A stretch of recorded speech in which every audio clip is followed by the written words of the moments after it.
Good evening, everybody. Welcome to the November 16th, 2020 budget meeting of Plymouth Township Council. Let's please rise for the Pledge of Allegiance.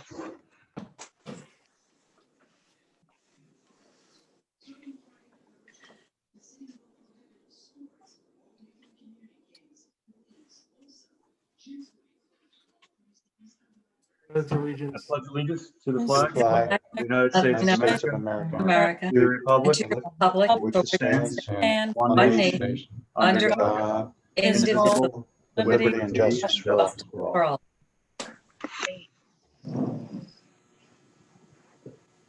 Thank you, everybody. And our first item on the budget agenda tonight is there any public comment on the agenda? Okay. Seeing none, we're going to go to Plymouth Ambulance first. And Tom, that's you. Good evening, everyone. Hey, Tom. Tom? Good evening. Anybody have any questions for Plymouth Ambulance before I start?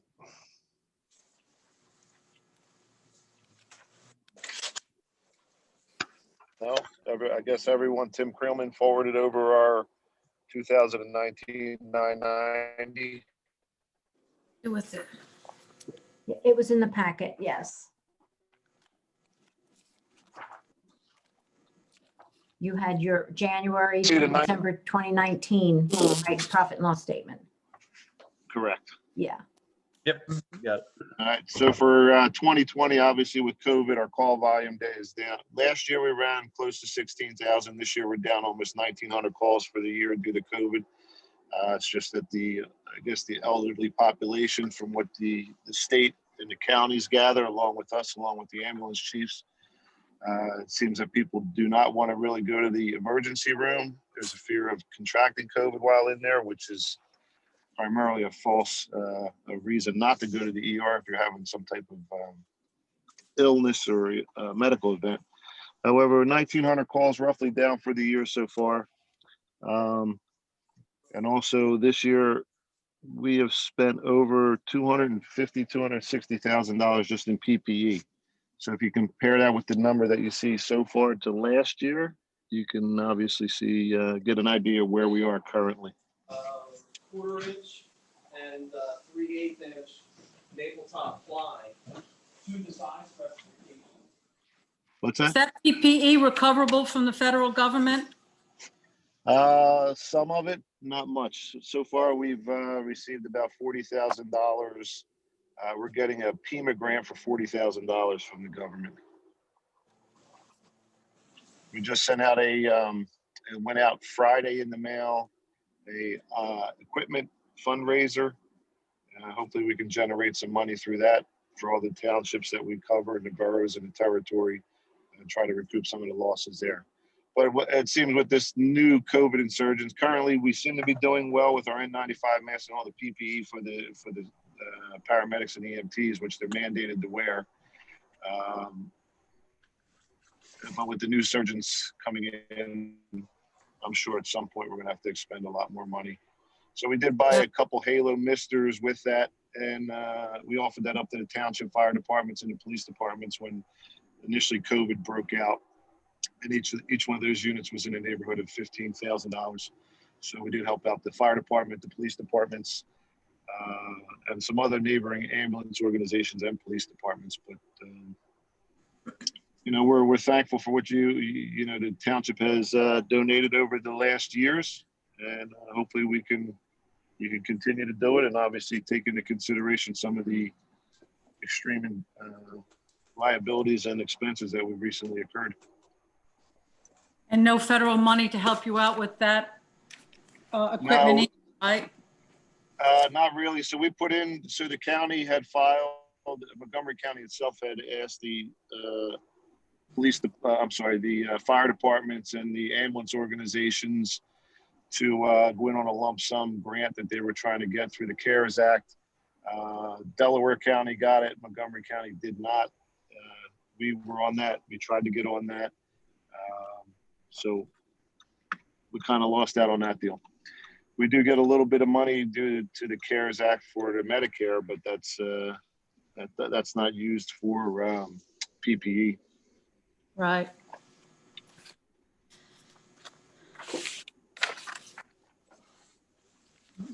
So that's, it's basically the system.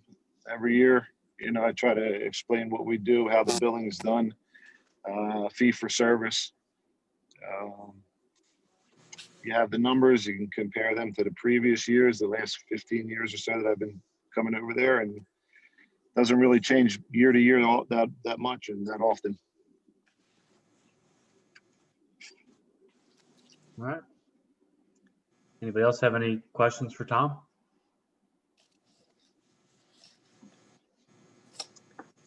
All right. If not, I guess, thank you, Tom. I could ask one, Yeah. Chris. I Sure. was just curious, Tom, are the other municipalities that you serve also supporting the ambulance with, some kind of a donation? Absolutely. Good. Okay. This year we had in the budget to purchase actually 4 ambulances, new ambulances, because some of our trucks are fairly old. We purchased 3 a year and a half ago, and they were delivered in, I think February of, they were delivered in August of 19. But we're not purchasing any ambulances this year except for one, which is definitely needed for one of the stations that we run. It'll be a primary ambulance. So we're trying to offset in case, we lose fee for service, the call volume drops even more this year. What we're predicting is if it does, then, we have money to pay the employees as opposed to cutting back crews and not supplying service to the townships and the communities. But hopefully, we get through this and everybody else gets through it, and, we can get back to business as usual, which we're trying to maintain. But I can't see as a chief offsetting vehicles. We'll make do. They might nickel and dime us, but I got to make sure that the trucks are staffed with paramedics and EMTs. So we retracted from purchasing 3, potentially 4, down to 1 this year. Well, it won't be in for 6 months, but we're going to offset payroll with the savings.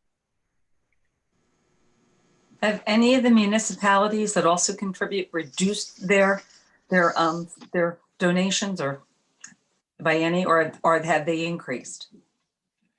We haven't seen any. Normally we start to see the I should say like the township appropriation sometime around May, June, all the way up until October. But going to all the different meetings and the township meetings, for the most part, no, they do not plan on decreasing.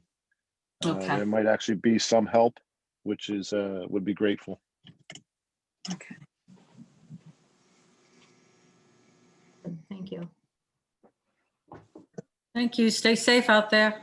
Tom, not a budget question, but just in case anybody asks, are you guys doing your toy drive as usual this year? Is there anything different? Now, yeah, we're gonna continue that. So, this is the 11th year for the toy drive, and for anybody that's new on here or listening, it's the 11th year for the toy drive. What we, in a nutshell, we try to gather as much presents as we can and drop them off at Bryn Mawr Hospital, since they have a children's unit and a NICU, and then we drive down to St. Christopher's Hospital, and that's where a bulk of the presents go. Police are always involved from all the different townships, a lot of different ambulance organizations, both in Montgomery County, Chester County, and a multitude of fire departments. I think last year we had close to 80 pieces of apparatus, but we're going to follow the COVID guidelines. We're up to date on that, and we have been. I have a team dedicated to the CDC guidelines to make sure that our staff is taken care of with PPE or anybody entering the building. But there's some things you got to give up, but I don't think that the children over the holidays, whether it's Christmas or they're in the hospital for their birthday, and that's when they really receive these presents and gifts while they're in the hospital, injured and ill. It's not just for Christmas and regular holidays. It lasts throughout the year. So we're not going to detract from that at all. We're going to do the best that we can to, we call it Operation Christmas Kids, bring a smile to a child when they're in the hospitals. And we're going to continue to do that. We've gotten some pretty good turnout so far, and that we're not going to stop. So people are going to practice their COVID measures, and we have that on our website and on our flyers, and all the fire companies and police and EMS. You know, they already practiced that, so we're just going to continue to run with the Operation Christmas Kids. I saw the Excellent. sign on Germantown Pike. It's Yeah. on the LED board, so that's, Yeah, December 5th, if anybody wants to stop over. There is one misprint on that sign, though. I don't think we're going to do pictures with Santa. We're going to try to figure something out where there's some distancing if families come in. But, you know, Pictures waving to Santa from across the parking lot. yeah, there you go. Well, come on down. We'll get some pictures with you guys. Do like the teams are doing, a cardboard Santa cutout. well, there you go. That would be safe. Yep, absolutely. Absolutely. Okay. Thank you Thank you, for your Tom. time, everyone. Very much. Thanks, Tom. Thank you. Have a good day. Next item is the presentation of the 2021 general fund budget. Yeah, so this is where I just read into the record about this year's budget, or the 2021 budget. So the 2021 budget was presented to council on October 19th, 2020. Advertised workshop meetings were held on October 19th and October 26th with department directors and the township's emergency services providers, Harmonville Fire Company and the Plymouth Fire Company. Again, tonight's meeting, we just had the Plymouth Ambulance. And final adoption is scheduled for the regular meeting of December 14th, 2020. We have made the proposed budget document available on the township website.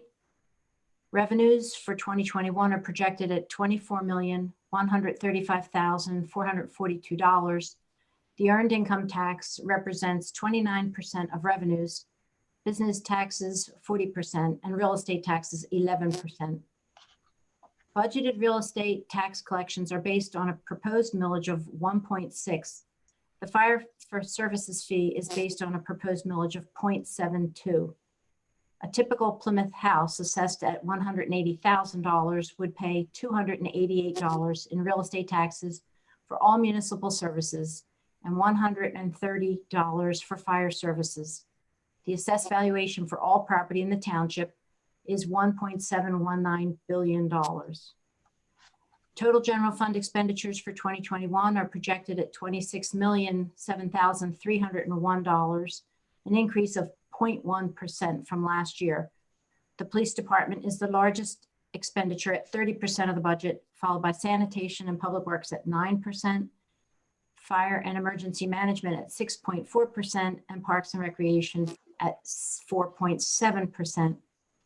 I'd like to add that since the budget is balanced by using general fund balance money at $1.8 million, discussion of the 2021 millage will be held later in this meeting. Thank you. Thank you, Karen. Mhm. Next item is the sewer fund.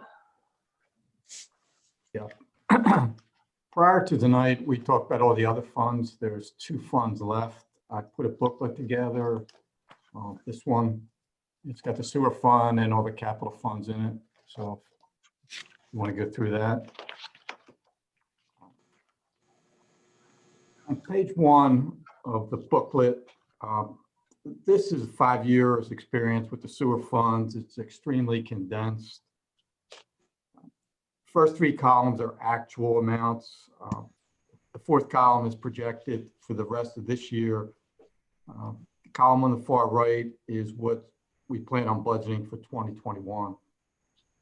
If you look across the bottom at the financial history, we kind of fluctuate around break even. Some years we have an excess of revenue, some years revenues are less than expenditures.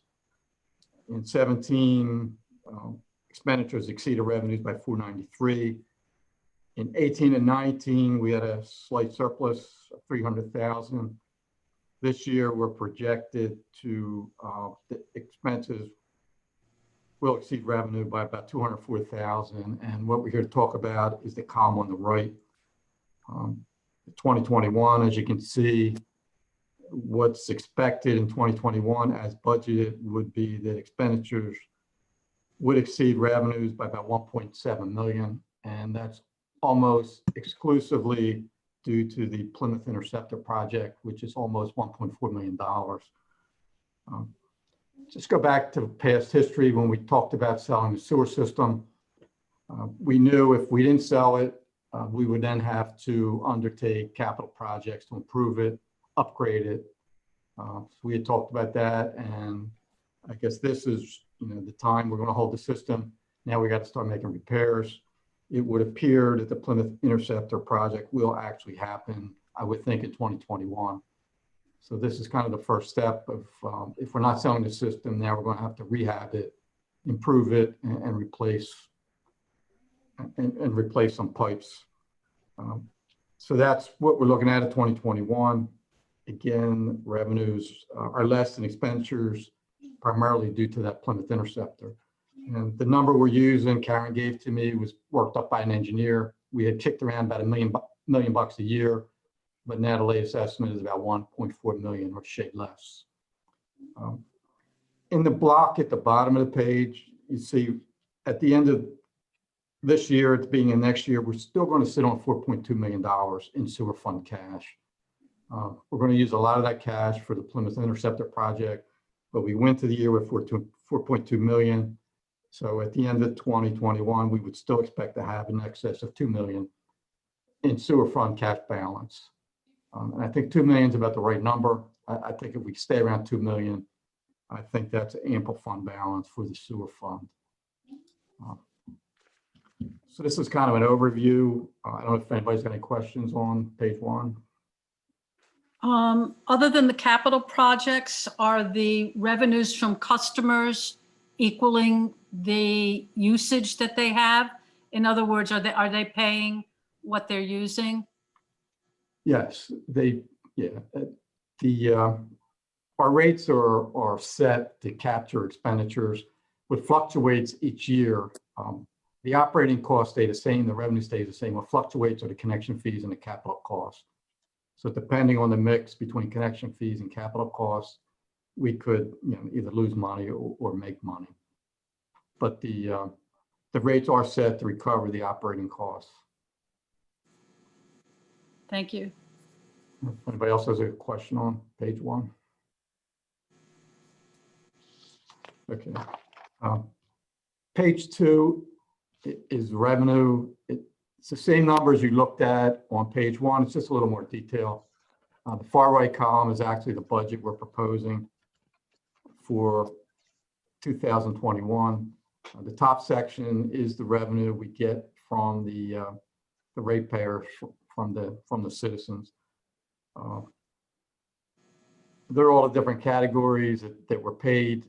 We get current collections, and we get odds and ends, late fees, interest costs, and we get about $2,753,000 from the people who are paying their sewer bills. And I just want to point out, and we're going to get to this, the top right, that sewer collection assumes a rate increase of 7.5%. I know there's information in here, just to give you a heads up. The rate that you're seeing, the number 2,673,106, would include what's going to be a proposed rate increase for next year.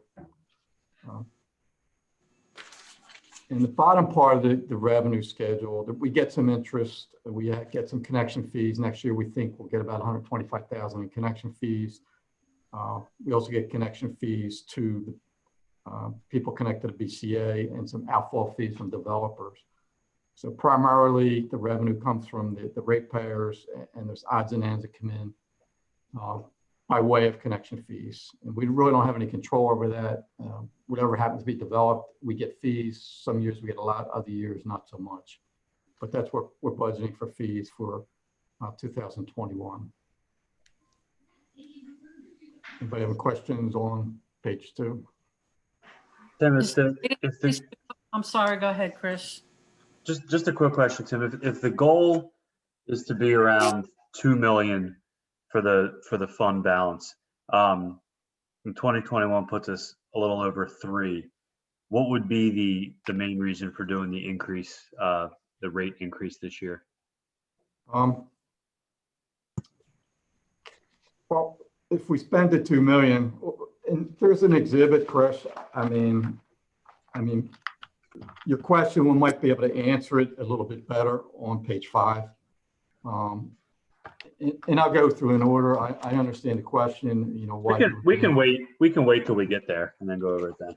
Yeah, I think page 5 will kind of explain your question and Yep. kind of give you the long-term view of the finances of the sewer system and why we may need to do it this year. Page 3 are the expenditures. These are the same as you saw on the first page. The first category is administrative costs. We don't have a whole lot of administrative costs.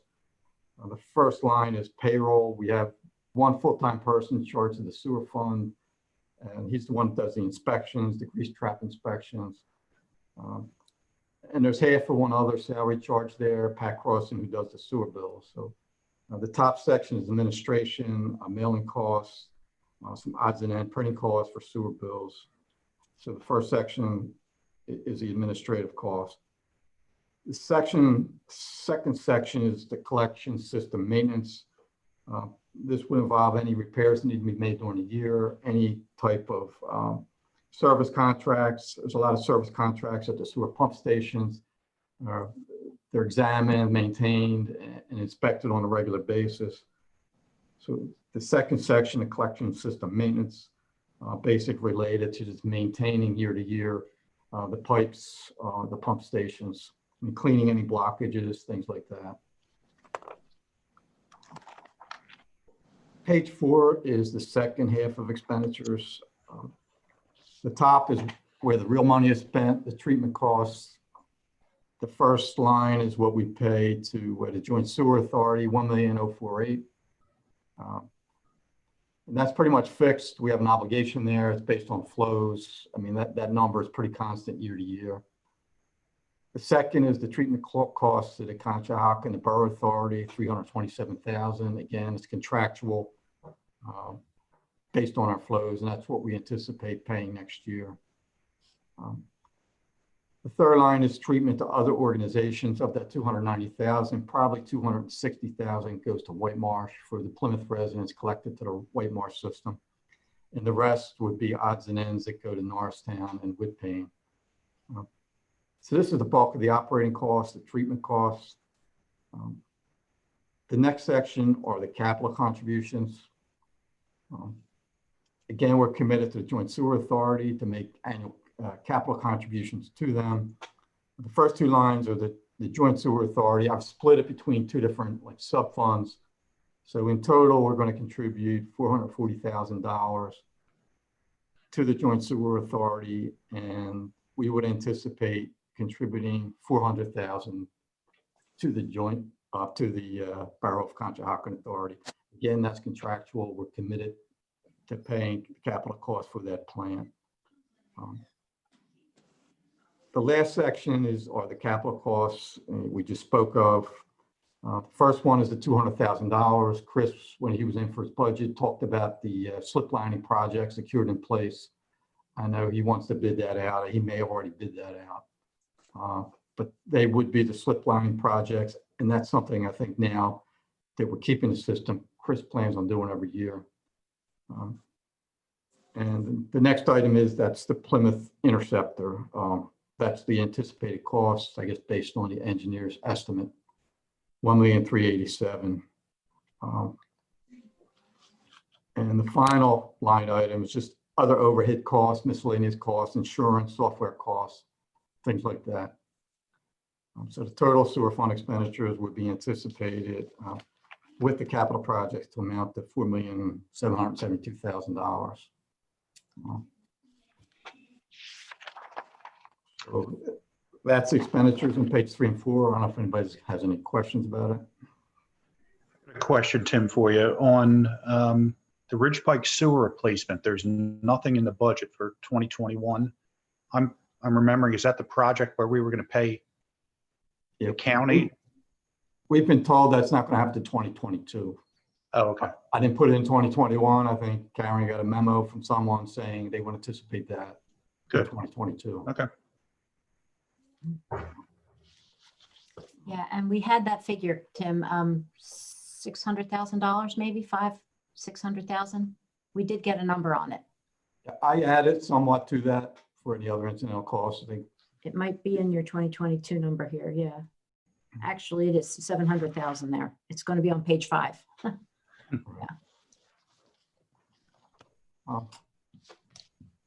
Is there any other questions on expenditures? Page 5 is kind of, this is a 5-year plan for the sewer fund. The 2021 column is the budget you just looked at. We would anticipate starting 2021 with $4.2 million, and there's the revenue. We would anticipate taking in $3,031,000.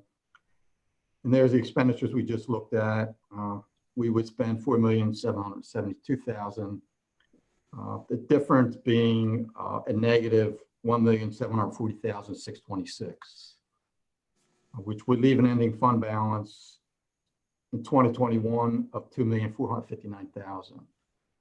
Again, I took the liberty of adding a proposed rate increase in here just to show you what the numbers would look like. The bottom number on the 2021 column, the $2,459,000 carries to the top of the 2022 column. So we end 2021 with $2,459,000, and we would begin then 2022 with that amount of money. And that's the revenues we anticipate in 2022. We anticipate expenditures of $3,831,000. And if you look a little bit above there, you see the $700,000 anticipated for the Ridge Pike project. That would also possibly lead to a revenue shortfall of $455,000. So we would end 2022 with a fund balance right around $2 million. Again, that would carry to the top of 2023 and kind of so forth. We would end 2023 with about $2.2 million. Now in 2024, down near the bottom, we're scheduled to make a large capital contribution through the Borough of Conshohocken Authority, $994,290. So we would anticipate, again, being a negative situation in the year 2024. In the year 2025, we would anticipate there's no major projects on the horizon. We would again realize a surplus of $5,542,241. And to answer your question, Chris, I think 2 million is about the right number, maybe not, but what I tried to do is kind of look out into the future. This table actually factors in 7.5% increase each year in order to maintain a fund balance around 2 million. And again, going back to those sewer sale discussions, I think it was kind of known that if we kept the system, we would have to increase the rates, do the projects ourselves. And this is kind of what it looks like. I think in order to maintain a safe balance, I mean, these are only the projects we know about. I mean, it's possible somebody might come in here and say, we just had an interceptor break. Now we got to go out and spend 1.5 million to fix a pipe, somewhere in the township. So I think keeping the fund balance at 2.2 million is probably something you want to do. Makes sense. What, Tim, I don't know if you know this offhand, but what would be, like that 7.5% increase for the average residential customer? Do you know what that would roughly come out to? Page 6, Chris. Turn the page. I keep asking this. You just I ahead got of it. all, Chris. I got it. Tim, I had a question. You just answered Chris's, which was mine also before we got to page 5. Is the rate increase largely because of this Plymouth Interceptor Phase 3? Is that a chunk of it? Largely due to that, but again, looking at page 5, looking down the road of what our future needs are going to be without like waiting 3 years and say, hey, guess what? We have to raise your rates 30%. I Okay. think the smart thing to do, knowing the obligations we want to have, is to try to get a consistent rate increase so we maintain the fund balance and we have enough on hand to meet any needs that might occur in the future. Okay. You can see on page 6, though, it doesn't really seem too bad. I mean, it Right, no. sounds 7.5% every year sounds like a lot, but it's a couple dollars a quarter. Yep. Makes sense. Mhm. Before we get to page 5, I'm not sure I have a question here, but more a comment, I guess. And this was generated from a conversation I had with Karen. When you look at our capital contributions to the Borough of Conshohocken, is it 26% capacity is what we have there, Karen? Yes. All right, so we're, all percent of all capital and the flows, yes. right, capacity. so we have a contract in perpetuity that we pay 26% of their improvements or whatever for general purposes. But we also have a business in the township that we protect capacity in there, but makes no contributions. Is that something that we could look as a source of revenue in? And I know, our attorney's not here, but is that and for the other council members, when Paul Tornetta pre-bought EDUs into the BCA, we have to protect his interest because we have a contract with him, but we pay the full capital expenditure for that 26%. And I'm not sure if that's, I'm gonna say fair to the township. I know we weren't around when the contract was signed, but is it worth looking into? Is that something that he should be contributing to?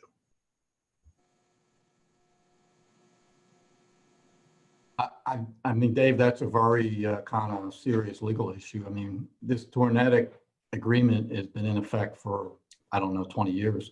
I mean, it's definitely something Mike Clark would have to look at. 34 I don't years. think he would willingly say, here's a couple $100,000 for. Oh, I don't want an answer. I'm more, I guess, asking the rest of the members here, is it something that might be worth looking into, I guess? I'm not sure legally what our rights are, but. Yeah, I mean, you can have them look at it. I'm sure you'd have to renegotiate the agreement somehow, because why would the Tornettas renegotiate that? They have a good deal. No, I But- understand that. Yeah, but I mean, the other thing to look at or think about is, the borough is still exploring the idea of the sale of the plant. And even though our agreements would survive, I think maybe, we should have a discussion with the solicitor at some point, because I'd hate to think what Aqua might do or another larger company, and we have to pay 26% of what Yeah. they might have going on, which could be a whole lot more than what the BCA has had in the past. They could So expand the it- plant. There's a lot going on still in building and, projects in Conshohocken, more apartment buildings and things like that, where they're always, approving another project with, it's going to have a lot more sewage needs. So is there a way for those who use the Conshohocken sewer system to pay more than those who are using the other systems? I mean, are they paying what they are the people who use Conshohocken sewer system We paying their, subsidize, or are we they- subsidize them. No, Karen, they're not paying what it costs to process their sewage. Like you're paying. Why why are we subsidizing those who are limited, especially if they are going to become Aqua or something? Why are we subsidizing them? That just What was, benefit does the township derive? well, that was just a council decision years ago. Other sewer, joint sewer authority people are subsidizing them. It's not that the township is, it's that these other users are subsidizing them. So right now, if you're a Plymouth resident and your sewage flows to either White Marsh, Whippane, or Norristown, the township, Plymouth Township is charging those township residents exactly what those other townships charge us. But that is not true for those township residents whose sewage goes to the Conshohocken plant. Everybody who goes to the East Norton Plymouth plant and the Conshohocken plant pay the same rates that we're talking about in this rate increase here today. But yes, the rate they're being increase- subsidized by the people whose flows go to the East Norton Plymouth Whippin Joint Sewer Authority, for sure.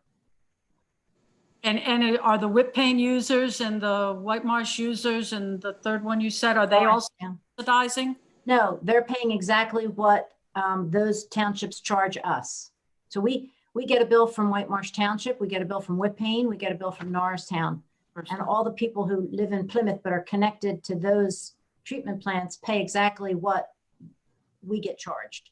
We So just they're take paying the for bill. their usage. But somehow Conshohocken is getting a rate break at the expense of who? East Norton and, All the All Plymouth. 80% of the sewage that goes to the East Norton Plymouth plant are the ones who are subsidizing the people whose sewage goes to the Conshohocken plant. is that fair? It was a council decision years ago, and it went back and forth with a lot of discussion. But they carved out the White Marsh folks when they realized that White Marsh was charging us more than we were charging the White Marsh, the people whose sewage went to White Marsh. Same for Whippane and same for Norristown. But at that time, they decided, we have the Conshohocken Sewer District carved out, all those homes and businesses. But it was a very conscious decision at that time not to do it. When we converted. Seems to the like White- everybody should be paying what they use. If the East Norriton and Whippane and White Marsh people are paying what they're charged, it seems like Conshohocken should be and the East Norriton Plymouth people should be. I just don't see why those people are put together and the East Norriton Plymouth users are subsidizing the Conshohocken users. It doesn't seem right to me. Yeah. I don't know what went into that decision 10 years ago, but it doesn't seem right for part of our citizens to be subsidizing another portion of our citizens. Maybe someone knows more of the history. Do you, Marty? Were you there then? Well, I think it was a political decision. Most of those people who pay into or go to the Conshohocken Authority are all in one ward. So it was a political decision. What ward, Marty? Yours. Yours. Four. yeah. I was thinking it gotta be four. So whoever was council in that ward before didn't want to have their people pay more on average than the rest of the township. Well, the rest of the township is not the rest of the township. They carved out Whippane, White Marsh, and Norristown. They didn't carve out East Norton and Plymouth. And it just seems to me people should be paying what they use. And it doesn't seem fair to me that the East Norton and Plymouth people are subsidizing the Conshohocken people. I'm just saying that maybe you want to still do. It makes sense. I mean, you should pay for, you gotta cover the bill. So Karen, Are when, we like contracted for that for a certain period of time, re-examine it later, or like that just goes on? well, it goes on because it was a decision to go on, but it was when the realization, or when White Marsh raised its rates to a point where we, Tim came to council one night and said, gosh, we're paying a lot more to White Marsh Township than we're collecting from those people whose sewage goes there, that they decided to carve out these districts. And they said, okay, if your sewage flows to White Marsh, you're going to have to pay whatever that costs. And same Well, for then Whippane, if sewage same flows for to Norristown. Conshohocken, you should pay whatever that cost. Right, That's just my feeling. you're right, but I'm just yeah. not into politics. I'm into people Fairness. paying their fair share and not having one Well, it's not tax. your ward, Yeah, Pardon? not your ward. Well, Kathy seemed to support it. It's my ward. I'm at large. Right. No, it But doesn't, I also represent the East Norton Plymouth people. What ward are they in? 2, 3, and 1, 2, and 3, I guess. 2, 1, 2, 3. yeah, parts. It I mean, look, it depends, so doesn't it's- impact me. I pay White Marsh, so Mhm. it's not like I save any money by doing this. I got carved out before. I guess a long time ago, the thought was everybody in Plymouth pays the same. And what those other townships were charging us maybe wasn't as high as what it is today. So it seemed maybe more fair years ago. Well, I mean, how much all more residents paid the same, Conshohocken but- charging than East Norton Plymouth? Is it a great deal more now at this point or not? Well, I can give you the past history, Karen. I mean, the idea came up to carve out the Conshohocken district. No one even knew which houses went to the Conshohocken district. So it was an engineering thing. We went block by block, parcel by parcel. We drew a map, we carved out every single house that went to Conshohocken, came up with a list of all the parcels that went to Conshohocken. We divided it all up. I was asked to come up with a rate structure so that the Conshohocken people would pay the cost of everything that went to Conshohocken. So we knew the people, we came up with the cost. I actually, at the time, and I think Marty was probably the only one there, came in with a rate structure, what the new structure would have to be. The increase basically would have been like astronomical. Even we had talked about stepping it in over 4 years. And I guess at the time when we laid that on the table and said, here's the district, we've carved it out, here's who's in the district, here's what the rates would now need to be to cover the costs in that district. The costs were, I guess, so much higher. There was no, inclination to council at the time. I can't speak for Marty. I don't know what he decided, but I guess the majority at the time looked at the rate increase and just said that's really not palatable to tell someone. They said in the it was district palatable that- for those using Whit Pain and White Marsh. Right, but I'm To pay just, more. that's just the history, and we were down that road, and we got to the point where the ordinance was on the table. Do you want to approve the district or not? And I guess the vote was made not to do it. I mean, just giving you, why we're still at this point. How out of balance is it between Conshohocken and the East Norwood Plymouth people? Well, Is just Still look at, very out of balance? look at the year where they're going to ask for $994,000 in that. Well, that's what year. I'm looking at, and that's what I'm Yeah. worried about. I mean, it's just, And if they're sold to Aqua, you know that their bill's going to be over $1,000 a year or, more. And if you don't make that change now, I don't even know what will, because then we'll really, really, really be subsidizing them. Because you know how much their bills are going to go up if they're sold. What's I mean, the figure? I sent it to people, but it just, I know I say this every year, so I'm a broken record. It just doesn't seem fair that one section of the township is subsidizing another. And I'll stop and bring it up again next year. Tim, do you know how much we subsidize per year roughly? I don't, Dave. I didn't know we were going to have this discussion. I could probably I'm sorry. figure it out, but I just I'm don't sorry have for- the number at my fingertips. So, Yeah, but we can get it though, right, Tim? I yeah, mean, we can work yeah. something out. Yeah, I mean, I'm just, It might at the very least be worth keeping a close eye on, especially if there's a sale in Conshohocken that could then really give us a reason to say, look, we have no choice. We have to make some kind of an adjustment here. well, that may be when we have to, because I guarantee you the people in the East Norwood and Plymouth are not going to be happy to be subsidizing Aqua. They're just not I agree with that. over there. When would Conshohocken, when's it anticipated they would make the decision to sell or not sell? They actually were pretty far along in the process, speaking with the potential people like we were, they had the interviews. And then COVID hit, so things kind of went on hold for a little, for 6 months or whatever. But I spoke with the manager about 2 or 3 weeks ago, and she said that they're starting again to, start those talks up again. And so they were looking at it seriously again. And still,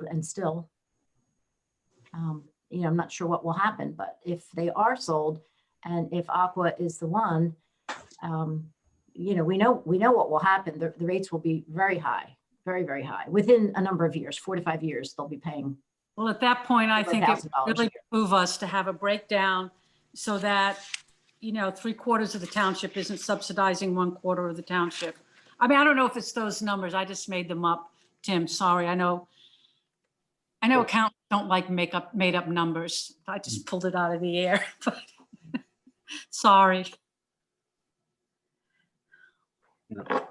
Karen, I think it's a good point. Definitely worth keeping our eye on for sure, especially if the numbers change. Yes, thank you. If we want to go on to page 6. This would be again, I took the liberty of showing what the rate increase would look like, 7.5%. The top shows the old rates. To the right would be the proposed new rates. As Chris had asked down below, what the effect would be on a typical family. The typical family, I'm guessing, uses about 10,000 gallons a year. So under the old rate, the typical family would pay $43.27 fixed for the first 7,000, $9.03 for the next 3,000, and pay $52.30 under the old rate structure. And to the right of that would be the new rates.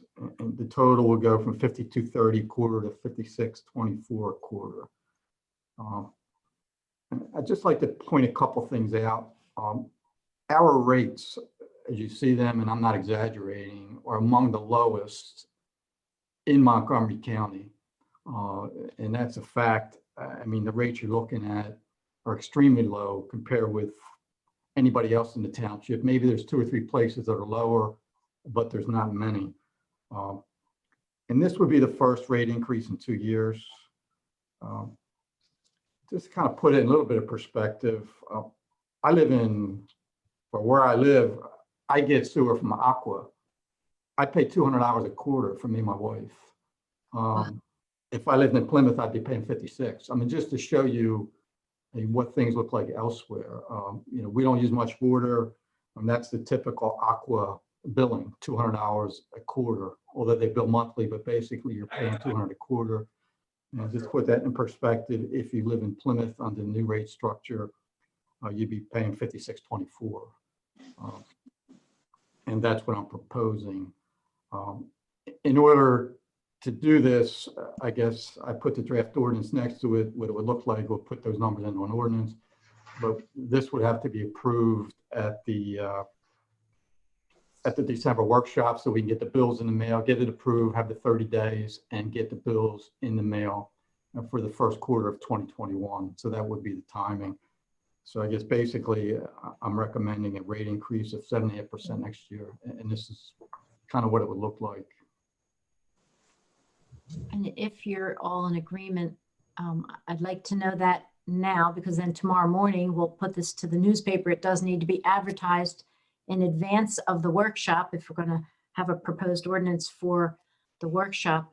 We chose that because it won't be effective then till January 7th. And that's right about when the bills would get prepared to be sent out. So otherwise we'll miss a whole quarter of 2021. And so we need to know tonight if you're in favor of this sewer rate increase or not. I am. It makes Yeah. sense. Yeah, yes. Yeah, I am, but I also agree that maybe over the course of next year, we look into what Karen's talking about and see the difference, and maybe next year address it if need be. I totally agree with Marty. I mean, it is not fair that part of the township is subsidizing another part. And I approve of the rate increase that's being proposed. Okay, and Dave, you're good? I'm in favor also. Okay, good. All right, thank you. So we'll Tim, get that Tim, in do the you newspaper. remember just offhand what those numbers were like? If we had, what we anticipated if we sold the system, what those increased percentages might end up being? Do you remember what that projection was? If we sold to I do. those 2 bidders, they would have tripled or quadrupled, depending on literally triple or quadrupled. And they were very upfront about that. They made no bones about that. Once they got our system, the rates would probably be in the neighborhood of 200, if not more, per quarter. It was 800 to 1,000 for the year. Right, by A year. 2026 or something, No, it was quicker than that, I think, but it's, to 2024 maybe. Yeah, you could have stipulated how many years you wanted to kind of freeze them, but then once they let go, I mean, they do go through the PUC if it's Aqua, but they've always gotten approvals. And that's what other townships are paying these days, residents. Good to know. Good to know. All right. Anything else then on the sewer fund? So we'll go to the capital reserve. In the same booklet, page 9, when the department heads were in, they each told you about their capital needs. They had schedules, what they wanted, when they wanted it. I've rolled all the capital requests into the schedule, which I give you every year. It's a 5-year plan, just so we can look out into the future. What you're really only agreeing to is the 2021 column. That will be next year's budget. The other just put in there for planning purposes so you could see the trend. Again, in capital, we would start 2021 with $3.6 million cash in the bank. Each year we transfer money into capital from general fund. I'm anticipating that will continue next year. So we would have $4.1 million available in 2021 for capital projects. And going down the column, these are the projects that have been talked about, Narcissa Road reconstruction. Chris talked about the bridge and the storage structure, and some of the other things that have been talked about. In the bottom, the whole section at the bottom are improvements that would be made to the community center. That would be the 5-year plan for the community center. So again, it's the same format as sewer. We would end 2021 with 3.6 million. And that kind of rolls forward. And if you continue across the bottom, if we're able to put money each year into the capital fund, 500,000 in 2021, hopefully $1 million in those other years, we'd be able to maintain a general fund, a capital fund balance at the end of the year. I guess it would never go below $2.3 million. And going up into the schedule, there's some big projects up there like Narcissa Road culvert for $430,000 up towards above the middle of the schedule, and another Brook Road reconstruction, I think was the Brook Road culvert, $750,000. Those projects have been pushed out over the years. They're in there. They might have to happen, but each year those particular projects don't have to be done. They keep getting pushed out. As long as we don't need to do those projects, they'll be in the plan, but will be pushed out to a point where they have to be done. So this is the capital project for the year. It's what's been proposed, and just for your information. I don't know if anybody has any questions about it, but this is the 5-year capital plan for the township. I have one question, Tim. Where it says revenue transfer from the general fund. Right. I know in the last couple of years or more, we've been able to do that because we had a surplus at the end of the year. Is that going to be the case in the next couple of years? I would still like to do it, Marty. Again, when we transfer money from general to capital, it stays in-house, the money doesn't leave. But I would like to do a general fund transfer. It might eat into the general fund balance a little bit, but I would just like to allocate money into the capital fund, so we're kind of matching up resources with where the expenditures are going to be, so you can get a kind of full picture of what the capital projects look like. I understand the question. I would hope we're going to have the money. If this goes away in COVID, we get back to a balanced budget situation. I would hope to continue transferring money from the general to the capital to maintain that funding. Ideally, it would be a surplus, but it may not always be, right, Tim? Right. That was my point. I don't know that we can assume we're going to have surpluses next year. No, we just make the general fund balance go lower. Right. I don't know if anybody else has a question on that. Page 10, we have other capital funds that are restricted. At the top are recreation impact fees that we've collected from developers over the years. We anticipate starting 2021 with $710,000. And I would think if we're going to build the new inclusive playground, we could use the recreation impact fees in 2021 to fund that. I can just let you know we did not get the grant that we were hoping for. That's new news if you haven't heard that yet.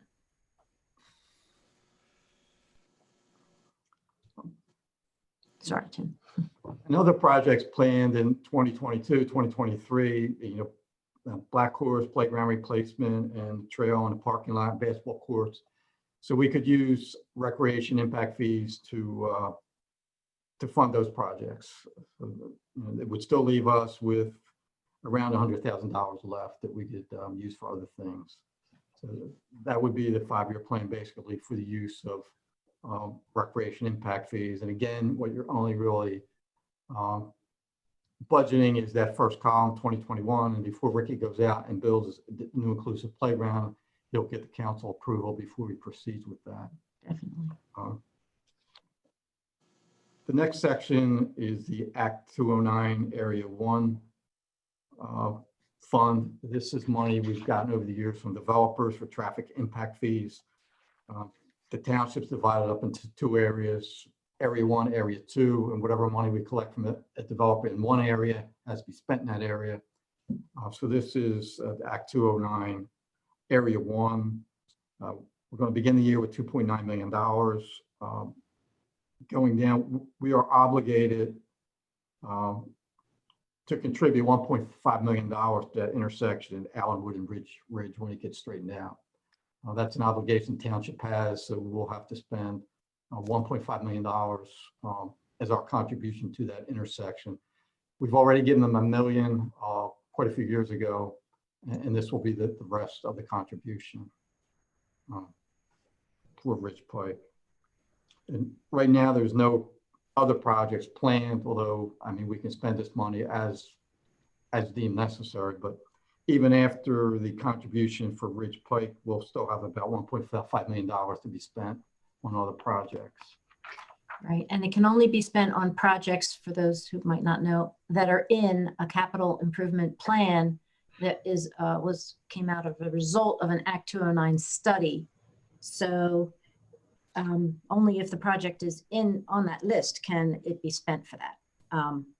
One other project that should be coming up after, I guess they're building a storage behind the Metroplex on the other side of the train tracks. They have 3 hotels now and a storage facility place in IMS back there. There is an agreement in a resolution that another traffic light might go on Gallagher Road if it's approved by PennDOT at Davis Drive, which is right at the bridge as you go over the railroad tracks there by the Superior Bus Yard, and that Davis Drive kind of comes out. There are plans that all those developments that put into this Act 209 that a traffic light would be requested when the warrants would be met, and hopefully PennDOT would approve it, and the money would come from this fund because they put their money in those 9 properties. Their contributions to this fund should be for that traffic light, which is in that capital improvements plan. I would think that probably pretty soon we could work on that because they almost have all these 9 lots developed by now. They're in the last stages of it. Everybody's got a question on the impact fees or the Act 209 money? Last page, page 11, that's the other Act 209 area.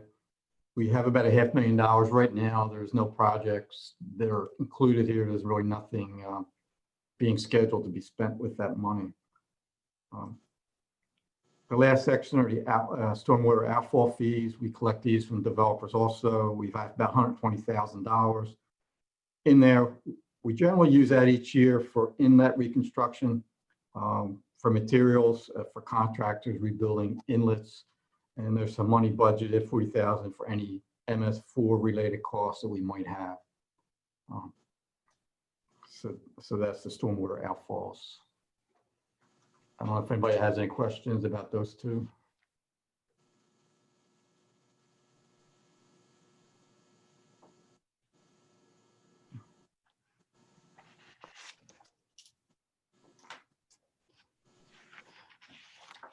That's pretty much done the capital count. So.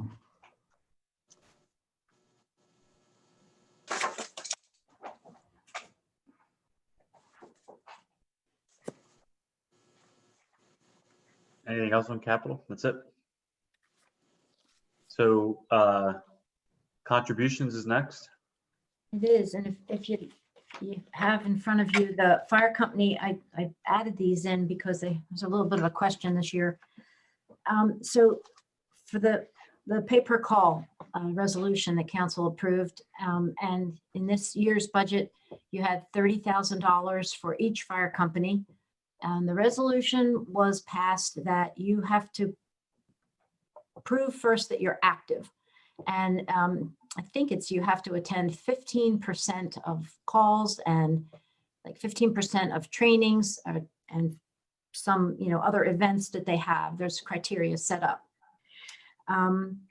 Last year was the first year for this payment, and each fire company, I guess they did it two ways. They did it for every call, and then it was $5 for most calls.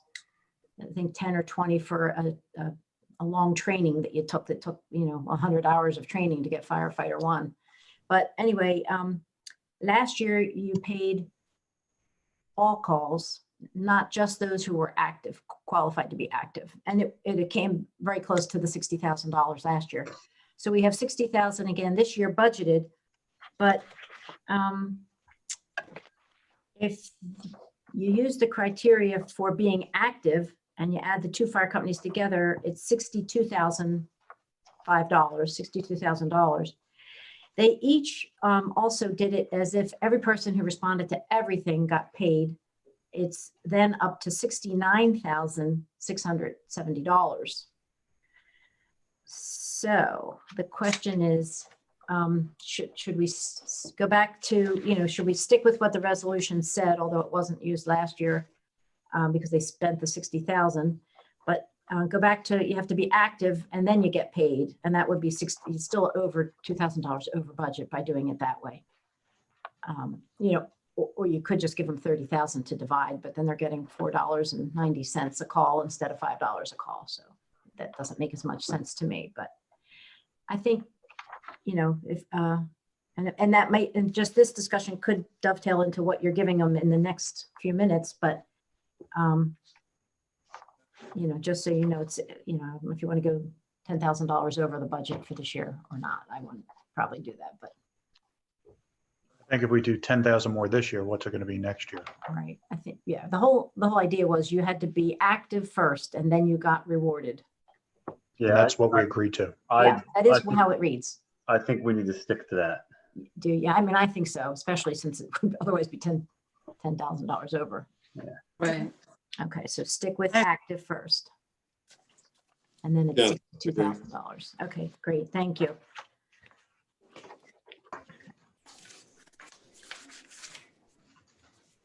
So then I guess we need to decide on circulation 10-020. I guess was what we've given, I guess, this year to the fire companies, and decide what you want to give next year.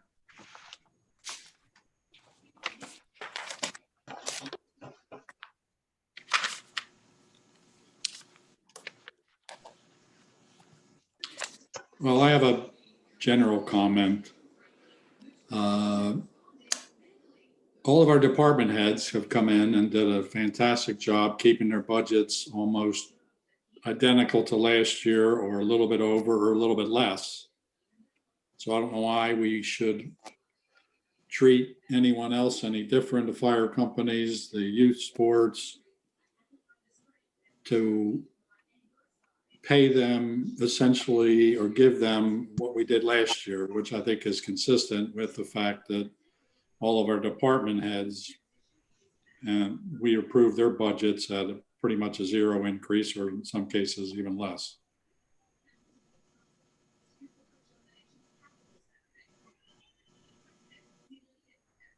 Anybody else have any thoughts about that?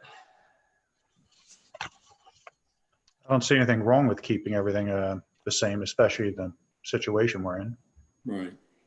Yeah, I Yeah, think this- Mark's a good point, given that our revenues are going to be so much lower this year because of the COVID impact on people's income and businesses' income and profits. I mean, it's none of their doing that they are not going to pay as much taxes. So I think Marty makes a really good point. I agree. This is a special year, and it's true. Everyone has held their budgets. They've really sharpened the pencils, and we've got to do the same thing for all of our residents in the township. Are we concerned about sort of the conversations we've had with the fire companies and, you know, them trying to pay their people more and add some of these retirement plans and then kind of going back and not helping them all with that? Or are we okay with doing that? I think this is an unusual year. Yeah. And I think where our departments are all pushing things back and making sacrifices, perhaps some of their desires to, and believe me, they put their lives on the line. I understand that. But it's just been a very unusual year. And it may be that all of us have to push things back. And there's no guarantee that next year is going to improve immediately. It looks like we're going to go into next year in the same bucket of uncertainty we're sitting in right now. Things are worsening throughout the entire country. I don't think it's going to improve suddenly in February or March, maybe by April. But we got to figure on revenues being down for a year and maybe a quarter. Chris, were you asking, are we going to contribute more to take care of those employees? Yes. All right, well, I do remember last year when we sat face to face, I made the comment that their bank accounts were not small. And, you know, is this a case where we asked them to do the right thing without the township contributing more? Or is it something you think that might jeopardize that? Because I'm going to see them take care of those employees. Yeah, maybe we can, I don't know how much it would be to subsidize their increase in rate to $20 an hour. I think Plymouth wanted an extra person, but I mean, I guess I wouldn't have a problem if it wasn't a lot of money with giving them a little bit more to be able to get the people up to $20 an hour. Which is kind of what we asked them to do anyway. Did they ever tell us how much they were making? We could probably figure it out. I guess what they were looking to do was give them a rate increase of 5%. Which is really high. Yeah, and I think in the past, I think there have been some years. What they make, but Yeah, I think there's been some years where they've been as low as I think 2% maybe was what they got last year. I'm just talking about Plymouth. I don't know about I think Plymouth was the one that specifically proposed that they were going to increase their pay to their paid people by 5%. Yeah, it I don't shows have that. here. Yeah, it shows right here. If you take out the additional employee, it was hourly increase for current employees, increase of $2 per hour, $500, hourly increase of 5% for current full-time employees, $5,650. So it would be like $6,000 for Plymouth to give everybody the 5% and bring them up to $2 an hour. But we can't mandate they use that money for those Right. salary increases. We just give them the money and they do what they want with it. So I don't know how we do this then, Chris. Well, I mean, we can't mandate it, but we know why they want it. So in good faith, we could perhaps offer that increase, knowing that that's what the intended purpose is. We can't make them use it for that. Well, if they don't, then when they come back next year, we Right. always make that a point. Right. We can suggest strongly. Yeah, I don't know if Harmonville broke out how much it would be to bring it up to $20 an hour. so the $20 an hour is the part-timers, right? But what would 5% for the full-timers be? We don't know. I guess we don't. Was there an increase that they had? I don't have that paper in front of me. I apologize, but was there an increase that they had on their proposed budget just for salaries specifically? They were looking for $47,750 additional funding for 2021.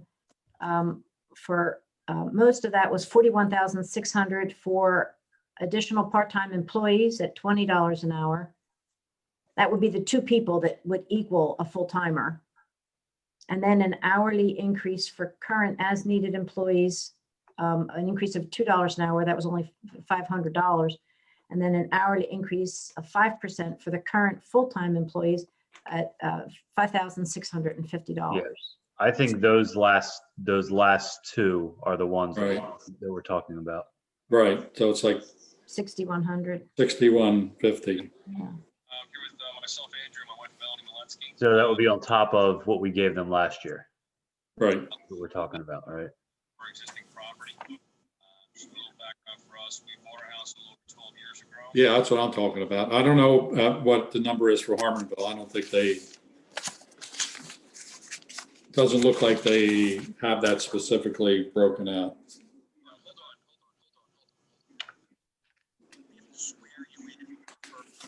Well, many years Maybe ago, we you can- would give percentages, like the same percent to each. Right. And then last year, that didn't happen. They each got kind of what they asked for, which were different percentages.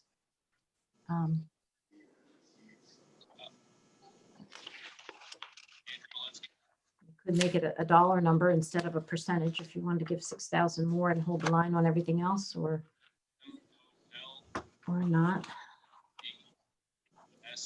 Yeah, Harmonville doesn't actually have, they give you Right. all their statements, but they don't really ask for a particular number of an increase.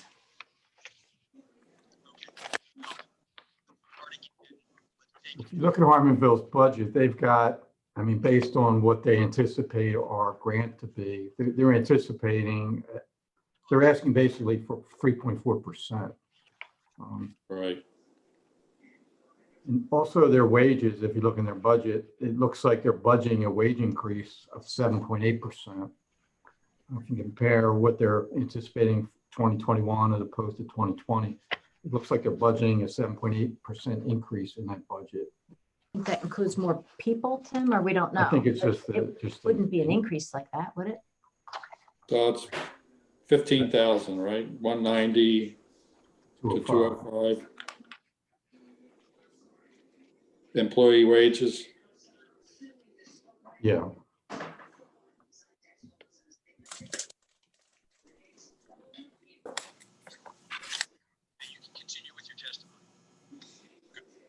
You know, they're using, I guess, some of that grant money to put the people in the bunks overnight, certain nights, days of the week.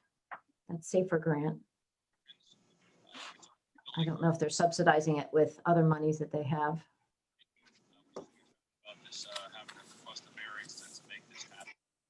how about this? Plymouth looks like to raise the salaries would be like 6,000 something. Harmonville's looking at, I assume 15,000. What if we split the difference, give them each additional 10,000 and say it's for salary increase? Yeah. Because I'm looking at Plymouth still has a $1 million balance in their checkings and savings. And, you know, I'll agree with whatever you guys want. Oh, well, I guess They got a lot of my money. I do like Marty's idea. I my think it's point fair. is that, you know, we had a meeting with them. We told them we would like them to raise the salaries to $20 an hour, which they're prepared to do. And now I think we need to pony up a little bit extra to say to them, that's what this is for.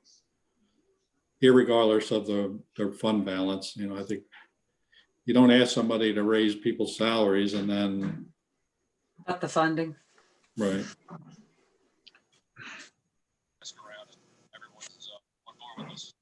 I'm just splitting the difference in between the two, coming up with a number. I think it's a good idea. I think it stresses the point of what we wanted to, you know, what we wanted to see them do, but it doesn't go beyond that. And it underscores the importance of everybody just kind of this year having to kind of stick with, you know, what we normally give in these uncertain times. Karen, does that sound like it sensible, do you think? Or do we have to go with a percentage?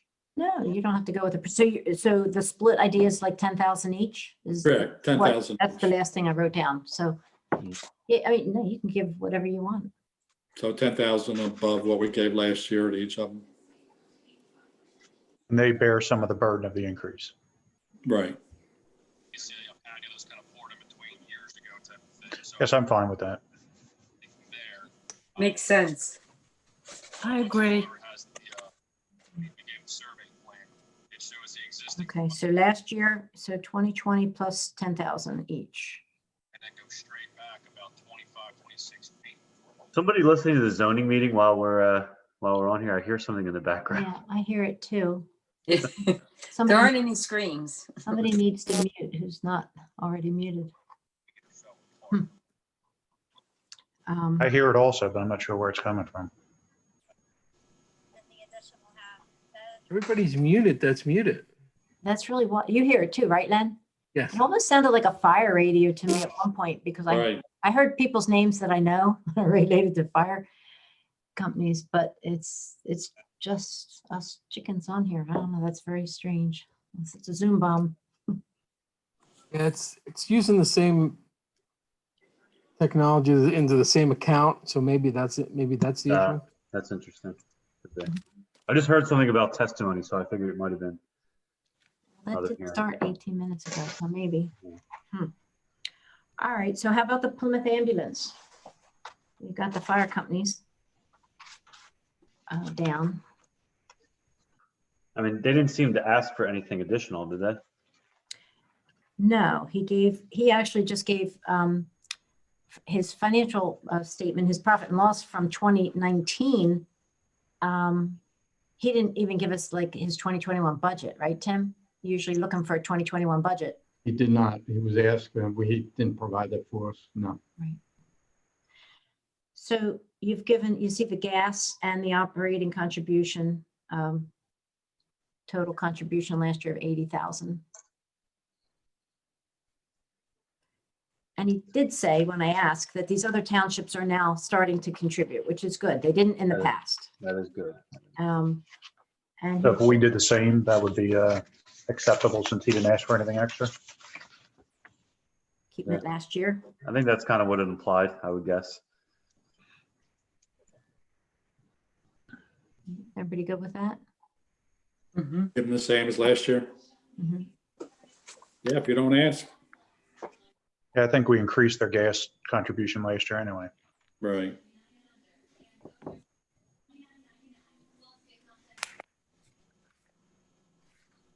Okay. That sounds good. Before we move on to C, because I know that that's another booklet here. While we're talking about all the departments having held their line and trying to hold the line on the fire companies, we can come back to this if we want to save this for later, like number 8 or something. But the thought crossed my mind that maybe, and I know we had talked about this a couple of weeks ago, and I don't know if I'm too late on this or not, but maybe we don't increase our consultants' rates for next year. Ooh, that's kind of too late. Have they already been notified? Yes. Yeah, because we needed to make sure that this, yeah, we did that in October. They'd be willing to work for those rates, right? Okay. Yeah, no, Okay. they already were, because then we get their insurance certificate and they're telling us if they will work for those dollars, because otherwise we'd have to have other people lined up, for next year. So that's, I mean, it is kind of too late. We already sent those letters out based on Okay. that conversation that was held. That's fine. That's fine. Yeah. And so, some of that money, anytime they work for a developer, we bill the developers. So a good amount, like a very large amount of the Woodrow bill is, reimbursed by developers. All of the landscape architect comes back, the lighting guy, part of Mike Clark's, not half, but depends on what's going on. If he's working for the developers, they're paying for it.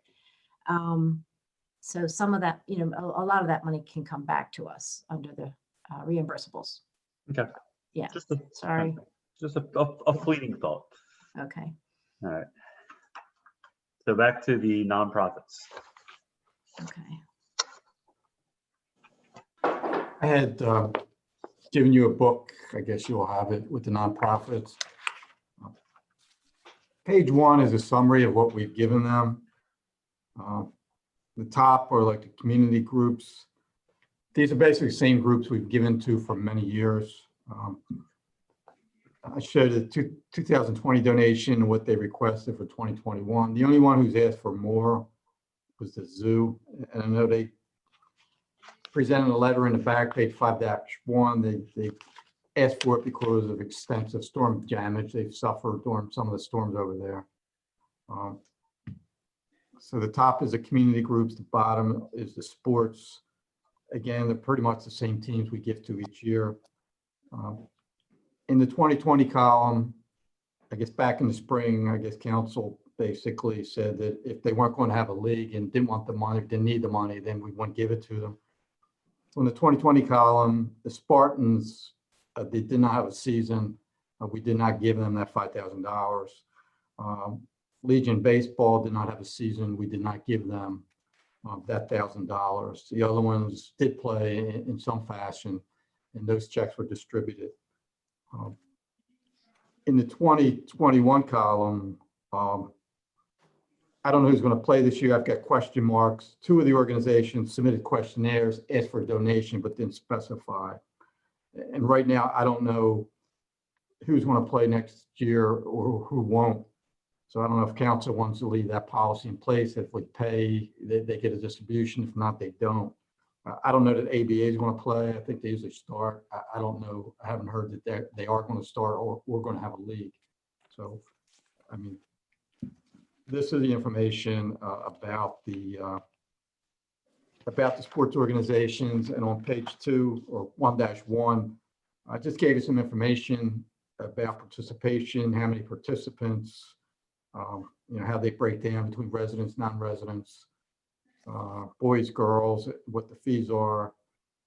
And also there's some math about how this donation breaks down by participant, and also how much of what we give, I mean, theoretically goes to our residents and goes to non-residents. And on the bottom of 1-1, we put together some expense information based on what they gave us. So this is kind of what their financial information looks like. And I just have to point out, I mean, basically, some of these organizations are sitting on a tremendous amount of money. Some almost $250,000, if you look at the cash balances. I just wanted to point that out. Some aren't. The Spartans did not report their cash balance. They left that blank, but I don't think the Spartans really have a whole lot of money. I don't think they're up there in the $100,000 range like some of the other ones are. So that's the information. I guess what needs to be determined tonight is what the donations will be for each organization. I would recommend just keeping everything as it was for 2020. And although I'm not completely opposed to the increase for the zoo, because that I do know that they had significant damage over there. I'll leave that to everybody else.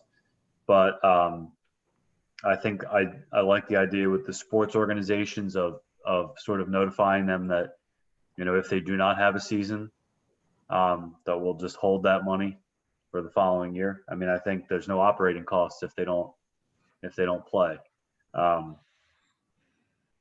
So, I don't think we need to increase the junior ABA or the soccer based on their cash balances. So I guess that's where I would stand on that. I agree with that. Give the zoo the extra bump. Everybody else stays the same as last year. Yeah, actually, Colonial Neighborhood Council was asking for 500 more. Right.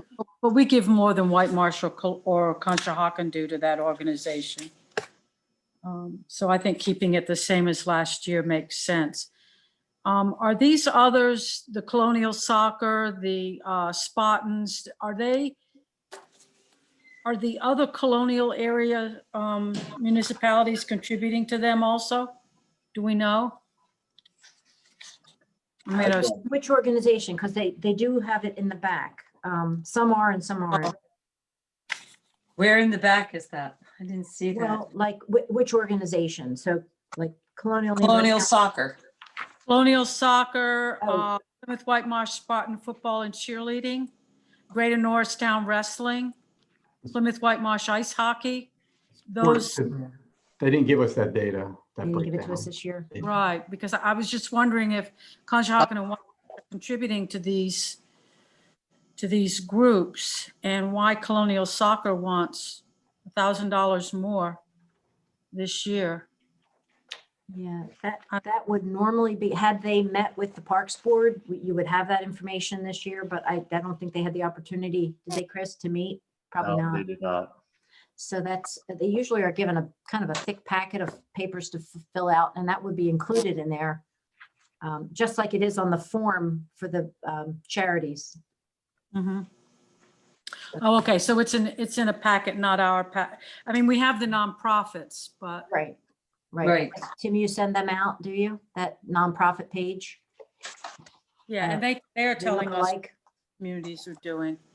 But I agree, I don't mind giving the zoo more. I mean, not only did they have to close because of COVID, so that their admission revenues were down, but they got hit with 2 major storms. They even had to evacuate animals and house them elsewhere. That had to have been expensive. During that Isaias, or I don't know how to pronounce that name, He say is. during that big flood. Yeah.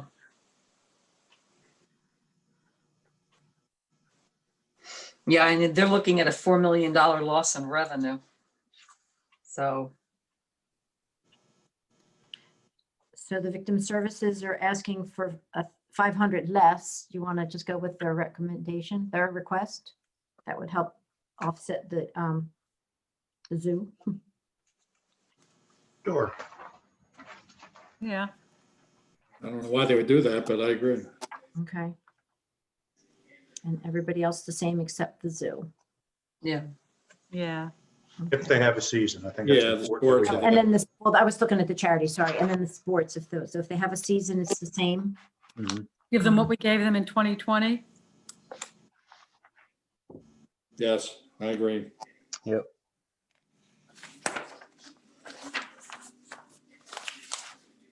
And then someday find out what they're doing with all that cash on hand. Well, maybe we should have that information from when, is it in our booklet here? Oh, yeah. With the totals there, if they. APA has $223,000. And they want 4,000 from us. How can wrestling be going on?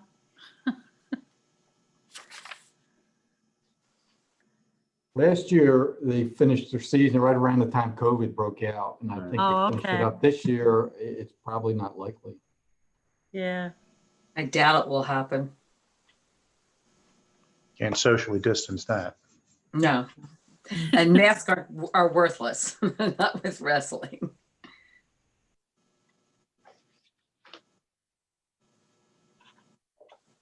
Okay, anybody have any other questions on that?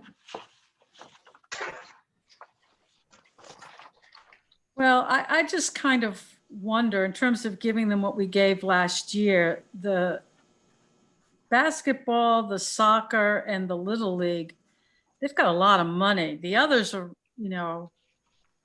seem to be spending what they're bringing in, but these others have a lot of money.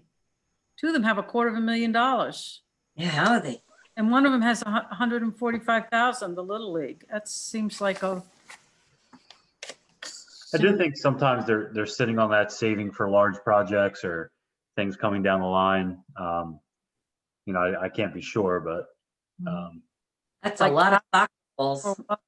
And we got the $50,000 grant from Dale and Leach for that East Plymouth Valley concession stand. This is where the Spartans and the Little League make a lot of money. Rick tells me a lot of money.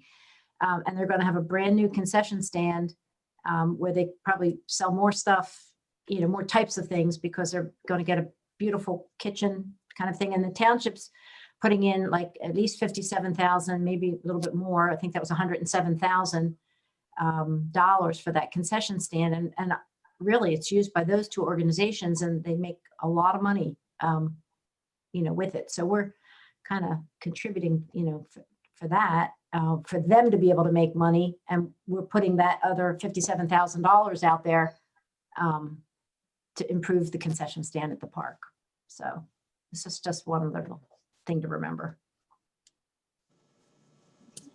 We don't know why they didn't report their last cash, because they're the only ones with a pretty, very, you know, large surplus. I can't imagine they're in a deficit in their cash. They had that surplus each of the last 10 years. They have a lot of That's what I'm thinking, like how much Yeah. is sitting there? Football is king, isn't it, right? Well, maybe they can argue like we do, that we have a healthy reserve for unanticipated problems down the road. I mean, people could make that argument to us, right? You got Well- $9 million. Yeah, but it's Perhaps a they little need to tell different us. with a football team for kids. The budget's nowhere near what ours is, Marty. No, but I'm saying relatively speaking, they could make the same argument that we make, that, you know, we have a healthy fund balance for a reason. Yeah, when the roof on the community center goes, or you have, that I can see, but a sports organization, I'm not sure what they can need $250,000 for in reserve. Yeah, it seems excessive. I mean, they should tell us what they anticipate down the road that would take that much money. Well, maybe it's something we could look into. Next year, I guess, I don't know, but You always Chris, you're ask. quiet. No, I mean, All right. Quiet. Divided loyalties, Chris. nothing to add. No. All right. Well, maybe when they come in to, maybe I can send an email to Phil, when they come to the Parks Board next year and they're presenting their requests again, it might be, you know, a good time to ask, I agree. you know, something like that. yeah. Because in these organizations, you hate to see it, but you hear it every year when there's large amounts of money in some of Right. these things, it can be a temptation. That If you- somebody winds up getting, you know, arrested in 4 You years. read it and- every year, right? Yeah. Mhm. Yeah.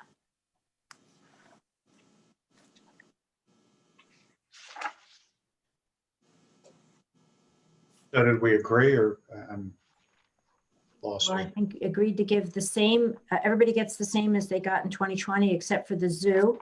And then if there is no season for the youth groups, there's no check, Right. right? Sounds good. And if there is, their check is the same as it was last year. Right, they get the same Right. amount.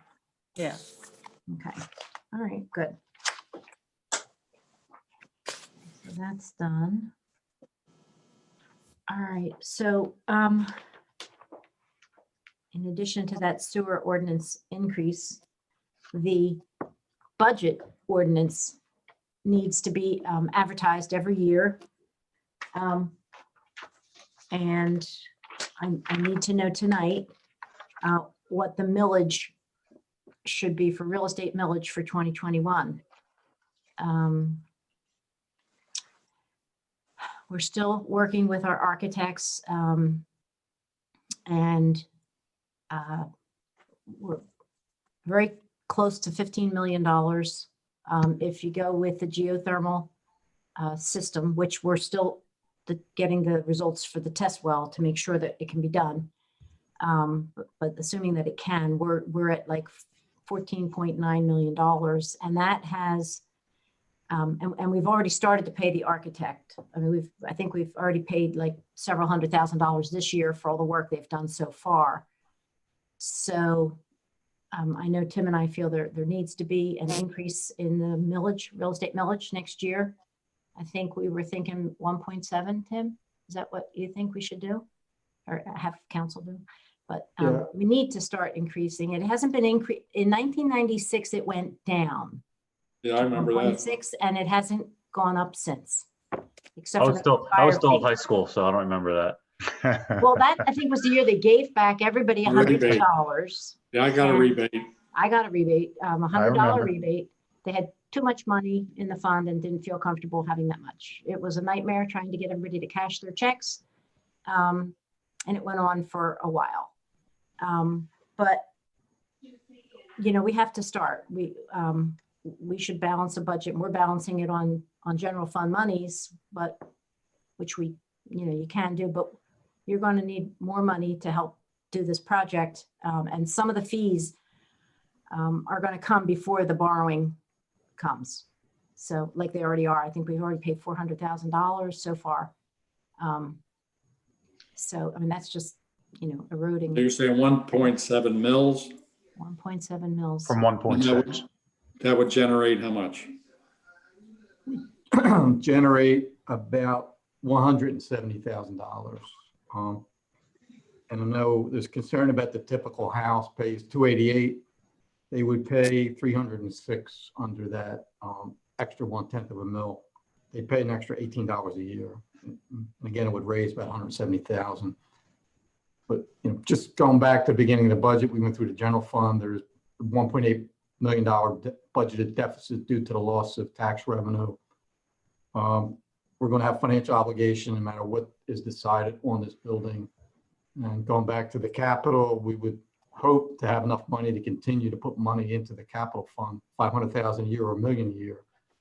So there's a lot of financial challenges, and I think it makes sense. I mean, sooner or later, I guess we need to raise the taxes to pay for what's, you know, what's coming. And I would recommend we go from the 1.6 to the 1.7. Can I argue that that's not enough? Tim, do you think that's sufficient?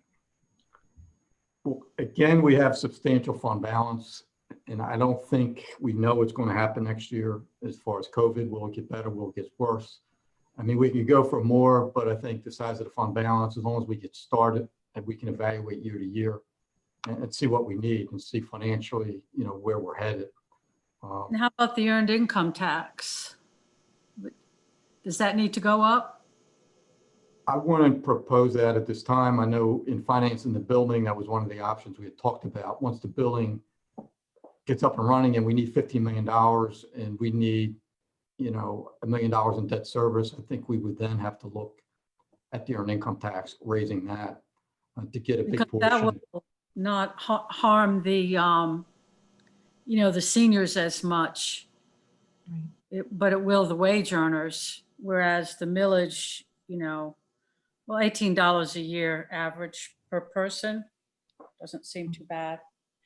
But you capture the businesses there You gotta also. get the businesses too, because if you Yeah. just did wage earners, the businesses wouldn't help. Tim, do we know roughly, and I know we don't know the exact number, but kind of an estimate at what the annual debt service would be on 15 million? I'm guessing around 800,000 to $1 million, depending on the rate. Okay, and we'd be looking to eventually pay off that $1 million debt service plus put about $1 million per year into the capital fund. So at some point, we're going to be looking at trying to generate close to $2 million a year just to accomplish those two goals, correct? That's correct, yes. And the community center, there's no capital there. And if you looked in the 5-year plan, you're going to need a whole new pump room. I think, what is that? That's over $1 million a year, isn't it, Tim? A contribution to the community center? I think, you mean to subsidize the operations? It's Yes, and about $1 capital. million a year now Mhm. with the COVID loss. Yeah, and that, I mean, that's just a whole nother thing to think of, because it's expensive to run that great big building, and it's going to cost. You know, they're not going to be able to generate enough to cover it, or even 80 or 90% of it. So there's that going forward. So by just looking at a millage increase right now, we are asking businesses and residents to contribute to, both to contribute Right, to help to our balance the budget. needs. Okay, because we're $1.8 million short on our budget. It's not balanced due to COVID mostly, and right. Tim, in my But- mind, I think it makes sense to do an incremental increase in the earned income tax also, rather than a bigger jump later on. Is That's that what yeah. Yeah, I agree with Dave. I don't think 1.7 is enough. I mean, well, I'm saying we balance it with the earned income, start a little increase on that also, even though we don't need it. right. Well, Either way, I think we need it, but, I think we need to start accumulating money in anticipation down the road, which means instead of doing it all at once, we do it in phases like this year and next year. But maybe more this year than 1.7. I would probably disagree with that. I would say that I just say that Tim usually comes in and proposes that we do an increase and we don't. And I like to go with Tim's guidance. And if he thinks that for this year, that's all that we would need, that we wouldn't need to go higher than that this year, I would say in a year where there's a lot of financial uncertainty for people, I wouldn't want to go any higher than we have to. But, this would still be a step for us, that we normally wouldn't take. and really every year going forward, it would only be fiscally responsible to increase it slightly incrementally every year. It really should. Nobody's bills stay the same, and neither do the townships. So little every year, going 24 years without raising rates really wasn't a great thing. It's great not to pay the extra taxes, but really, Sets a certain expectation. Yeah, you're right. Materials and contractors and salary all have to go up, and everything goes up. everything goes. I think this is a good start. I mean, we got to start somewhere. I think this is a good start. I think next year the picture is going to be clearer. What exactly are we doing in this building? What exactly has been the financial impact of COVID? And I think next year, once the plans are finalized for the building, we can see the financing plan, we can see exactly what we're going to need. And then we can come up with a long-term plan. And we're going to step in real estate increases, we're going to step in EIT increases. I just think the 1.7 is a good start. And I think, we still, even at the end of next year, if we lose $1.8 million, we'll still have 6.2 million in the bank. So we still have that cushion.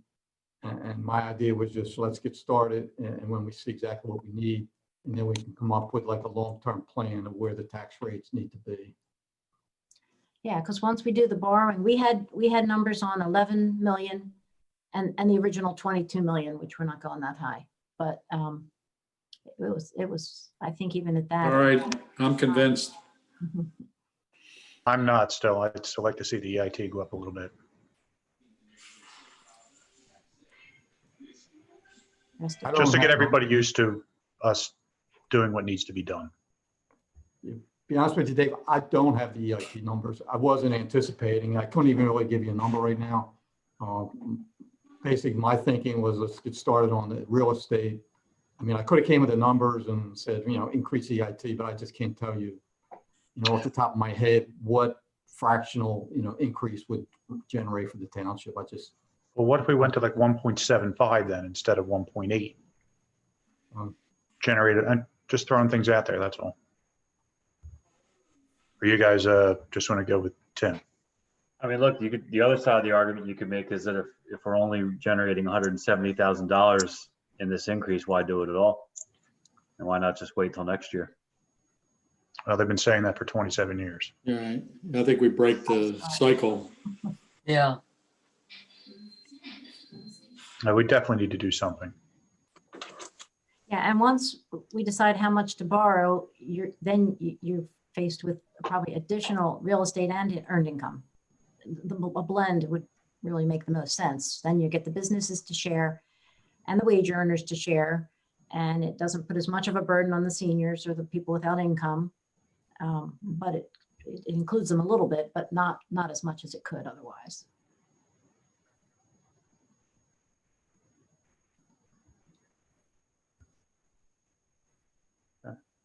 I think that's a great idea. Like, just spread it around a little bit. Mhm. No one particular group feels targeted. Right.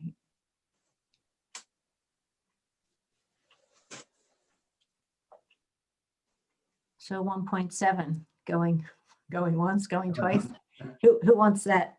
Is that the number or is it? I'll reluctantly agree. I'm still in Dave's corner, but I Well, also, how many I hear votes- what Tim's saying, so I'll reluctantly agree to the 1.7. does- Well, let me say one more votes for thing here. 1.75 or 1.8? Well, let me say one more thing here. Looking at this township building, I know we wanted to keep it under 15 million. Right. There's a lot of great ideas that have been flying around and I'm not so sure that we might not decide to add a little bit because it makes a lot of sense right now. So do we add a little bit to that just to take care of that? Right. So I guess maybe shortly, I don't have it for tonight. I actually just hand wrote it up today. Rick and I went through, they had a priority one list, which were all of the needs. And then we added some things for they did not have, remember Dave, on the Public Works, they didn't have the Public Works edition, so we had to add Yep. that in. And then we added in, I guess, the top three things that the police wanted, which was their evidence room expanded, the dispatch room and the interview room redone. And they came up with a price to level the floor of the auditorium, which was Chris's idea, and to rebuild it. It's $890,000. Around $900,000. 900,000. And then it was another 200,000 or 300,000 to renovate the code department, taking in that the current conference room where we have our workshops and giving all that space and just, take down the walls and redo it. So we were adding all that together and that's, it's coming very close to like $14.9 million. I don't even think that included new chairs in the auditorium. It didn't have much for FF&E, although Rick and I added something in for that. Because we have the schedule of what that costs, but I can lay all that out for you. So you see what's in and what's out. And I did have the chief give me a priority list of what he wanted. And so it gives them, I think, their top three priorities. It provides the room for the code department to expand within the existing footprint. Everything would look brand new, flooring, ceiling tiles, and it would give all those things. We're investigating the geothermal, but remembering that was like 1.2 or 3 million dollars more than the gas. But it's in the 14.9 or $15 million project. And we could take a few things out of there, but that probably makes the most sense. I don't know. So that's why I was proposing the 1.75. Mhm. Next year. I'm kind of inclined to agree with Dave. I mean, I propose 1.7 just to get it started, break the 25-year trend of never doing it. I just propose something just to break the kind of like stalemate that we have to start raising money. But I think probably 1.75 would be obviously better than 1.7.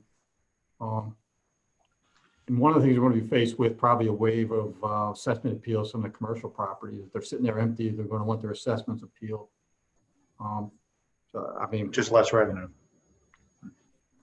Right, it could offset some of the increase to the 1.7 if we get, large assessment appeals from the commercial properties. So, 1.7, 1.75, I just think the most important thing is just get started. Well, at 1.7, Tim, when we find out what our debt service is, are you looking to then increase again the millage rate and add in the EIT?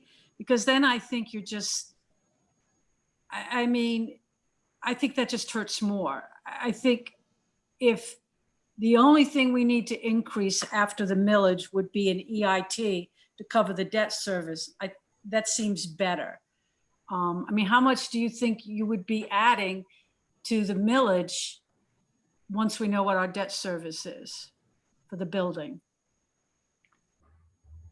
I really don't know. I don't have that number.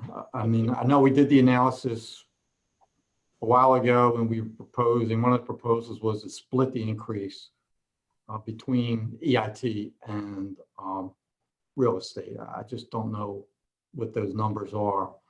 And again, if we consider this an increase, now, I guess the next increase, we could target more to EIT than real estate to try to keep it even.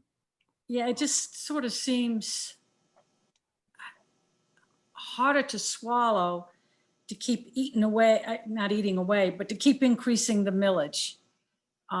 If you just get the millage now, so that the only thing you need to look at with the debt service is the EIT. I mean, do you think 1.75 would keep us from having to increase millage even more? If I remember right, Karen, it was over 2, I think is I think so, Karen. what Tim Okay. proposed when we do the split. So they're both, I think, gonna have to go up again. Yeah. I think so. This is just a start, as he said, just to get, I guess, people used to, you're gonna have increases. I mean, I know that the school board, they increase their taxes every year, and it is what Oh, it is. yeah, they Little should. bit every year. This is a little bit, I mean, this is a little bit, so it should be a little bit every year. Okay. But I want to make sure we don't need a big jump in the future. If you are we taking it up now so we don't have to do that huge increase again? Well, I think the other idea that we had kind of talked about was that we don't really know where we're going to be financially next year, but we will by budget time next year. I mean, maybe the economy rebounds. Maybe we're better off than we thought we would be. Maybe we're better off in the capital fund than we thought we would be. So rather than take too big of a chunk this year, when people's personal futures are uncertain, let's only do what we really need to do to get started this year, and then kind of see where things are at next year when maybe we have a little bit of better sense of where things are at long term. And I guess we could do that. So I'm not sure what month next year we'd be ready to borrow the money and what month you have to start paying back, which year when you're paying back the debt service, pay it annually or monthly or quarterly, I'm not sure.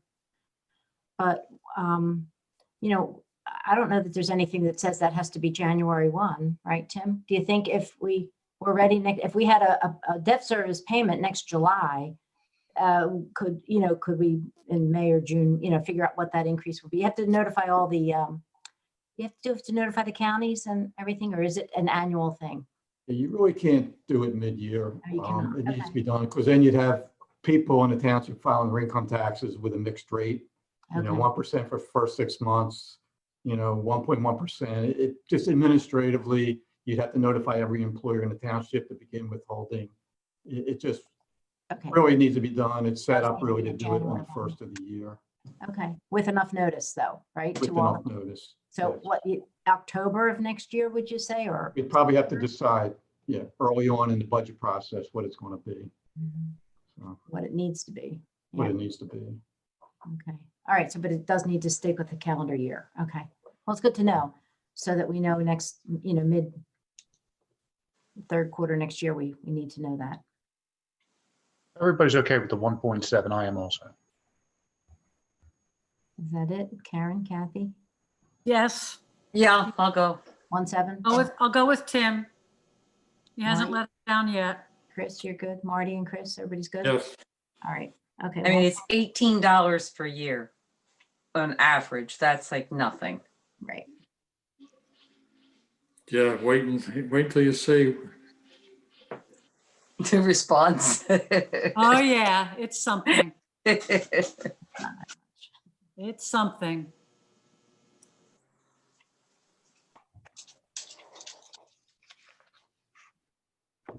okay. Yeah, and I'll give council the breakdown. I found the paper I was looking for with, what it is adding in. So the building, the soft costs of the architectural fee, the FF&E, which is not included.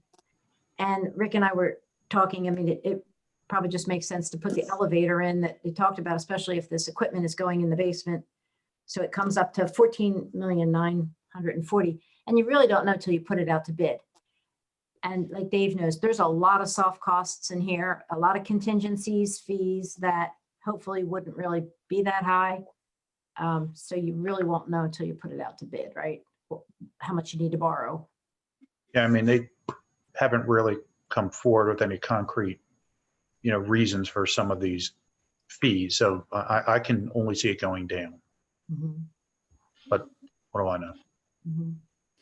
You know a lot. Yeah. you- Not about this end. I'm more a builder than a, I will- this is Karen and Tim's world, That's sure. but I know how to keep people on their toes. Okay. All right, so we're going to go with 1.7 on the millage because it's another ordinance. So that will be adopted at your December 14th meeting. But I do need to advertise that. Okay. And, okay, I think that's all I have for this meeting.